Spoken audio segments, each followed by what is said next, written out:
order flow hyper positif sur le SP. Je prends 2 contrats sur le Nasdaq. Je cherche même pas à comprendre. Alors vous n'avez pas le graphique du Nasdaq sous les yeux, hein, mais je prends sur le Nasdaq parce que il est hyper volatile et que si le SP part, le Nasdaq ça va faire mal. Et le SP est en train de partir. Regardez. Donc voilà mon graphique du Nasdaq. Pareil, je suis déjà à 7,25 avec 2 contrats, vous imaginez.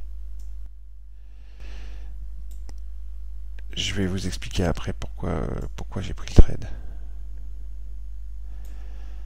Regardez, attendez, je vais pas mettre ça trop bas.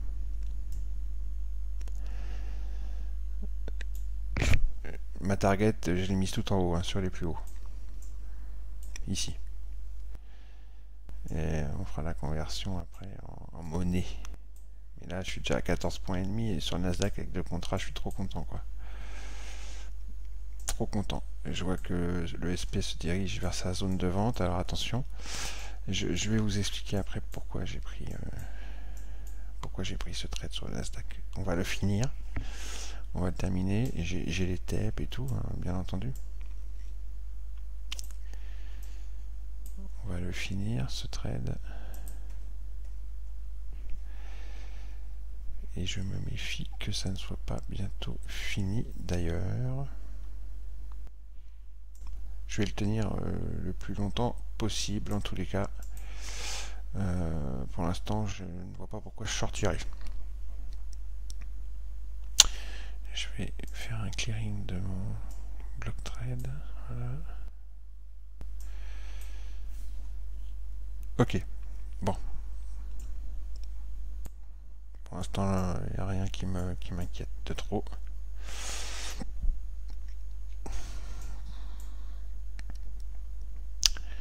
Alors, pourquoi j'ai pris ce trade sur le Nasdaq?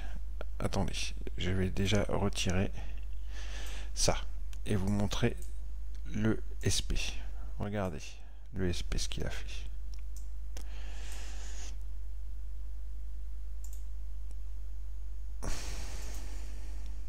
C'est important d'avoir un bon raisonnement.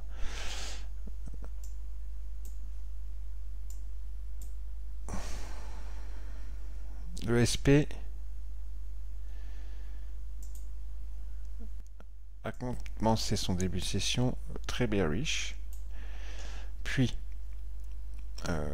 sur un niveau, j'ai pas regardé si c'était un niveau particulier, en tous les cas on verra ça plus tard, mais en tous les cas il y a eu un retournement, ça s'est vu sur les markets internals, et il est devenu hyper bullish jusqu'à casser ses nouveaux plus hauts ici et faire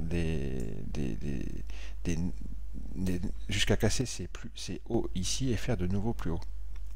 Ensuite, il a retracé sur VWAP. Vous savez, mon fameux setup dont je vous ai parlé, il y a mon premier setup fait des zones d'achat et fait des zones de vente, zone d'achat de vente, et puis il y a le fameux second setup où vous avez VWAP qui fait ça, souvenez-vous, je vous en ai parlé souvent, hein, et où vous avez les prix qui font tac, cassage de VWAP, retour sur VWAP, repart.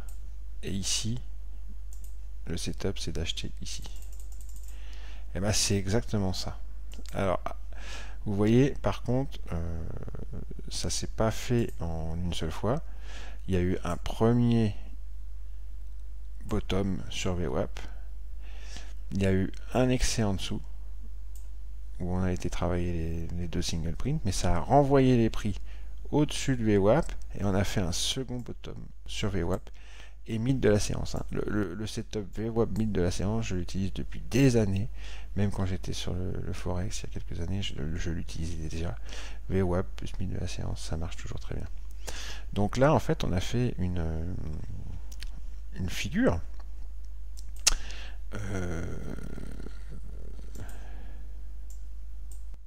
une sorte, oui, des d'épaule, tête-épaule, oui, oui, oui, n'ayons pas peur des mots, même si j'aime pas trop ce terme, avec une ligne de cou ici, et on est en train de casser la ligne de cou, là, d'accord? On marque un temps d'arrêt d'ailleurs au niveau de la ligne de cou. Peu importe, là où il fallait acheter, c'était sur... l'idéal, c'était d'acheter sur le premier bottom ici, prendre son scalp, racheter le deuxième, là on se faisait stopper, et le troisième on le prenait, on se faisait pas stopper, donc on a gagné 2 sur 3 et c'était parfait.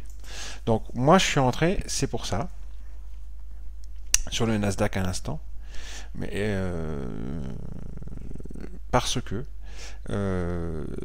cette figure, ce socle sur VWAP mythe de la séance, m'a indiqué au niveau de l'action des prix que nous allions faire une fin de séance bullish. Ok. Là pour l'instant on marque un petit temps d'arrêt, rien de méchant, mais je pense que ça va repartir. Donc voilà, cette figure ici m'a donné ce bottom là, ce bottom sur les zones de single print ici et ce deuxième bottom sur VWAP, mais regardez au tick près, hein, ça m'a dit au niveau de l'action des prix, la fin de séance va être bullish. Ensuite, au niveau des market internals, regardez, je vais prendre le crosshair.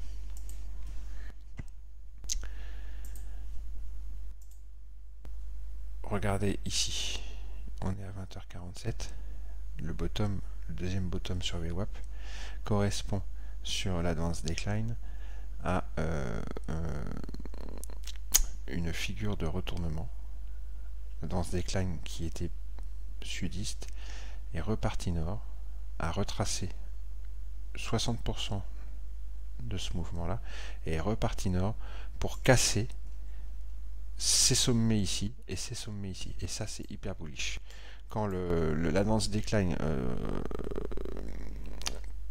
repart nord en cassant les anciens sommets, c'est hyper bullish. Quand on fait un zoom sur la journée, on voit parfaitement le retournement en fait. À ce niveau là, ça s'est passé sur 0, la ligne 0. Ici il y a eu un retournement, et ensuite on a fait tac tac, on a cassé ça et on a cassé ça, et selon moi on pourrait très bien venir casser ça et retourner vers les plus hauts tout à l'heure, pas tout de suite mais tout à l'heure.